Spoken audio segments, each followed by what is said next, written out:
Also on FloHockey this week, also on Friday, May 17th, you will see the Clark Cup Finals, and it'll go to Game 3 with the Fargo Force holding a 2-0 lead. So the Clark Cup Finals are very near its end unless the Dubuque Fighting Saints can pull off a miracle on home ice by winning 2 straight against the team with the best record in the USHL this season. It's going to be tough to do. The Force won the first game 3-1 and the second game 6-3, and that is really what they've done all season long. They have found ways to beat teams. They have found ways to win. They have found ways to do things their own way, and a lot of it is being driven by Max Swanson, who is an undersized forward, but with 16 points in 10 playoff games so far. He has been all-world for the Fargo Force and a very likely candidate to be the MVP of the Clark Cup playoffs. He is draft eligible. He is a commit for the University of North Dakota.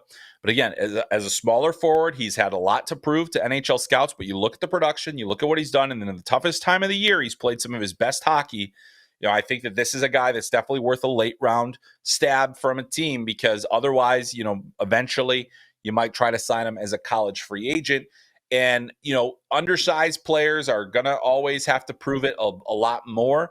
But over 2 seasons in the USHL, Max Swanson has really been one of the more productive players that you could ask for, and he has been a big game performer as well. So he has done it well. So Fargo can close out the series as early as Friday. If they don't do it then, it'll go to Game 2 on Saturday, and then Game 5, a decisive Game 5 if it gets to that point, with the Dubuque Fighting Saints being very capable, I might say, of coming back in this series. A very good team, and a best of 5 leaves some wiggle room, and you get 2 games at home. Well, then you would go to a Game 5, and that would be on Tuesday of next week. And so that would be an absolute barn burner in Fargo as those 2 teams look to close out the Clark Cup. The USHL, it is just a tremendous brand of hockey, and especially this time of year when it is the playoffs, when it is the Clark Cup on the line, it is a tough trophy to win, and it is one that you can see won on FloHockey. So again, make sure you are subscribed for all of that great coverage. And hey, get the annual subscription so you have all of next season too, and that'll help you so that you don't have to think about it in October. And there's plenty of great stuff that'll be happening over the course of the summer as well. And we'll obviously be covering the NHL draft and get all of our coverage that way.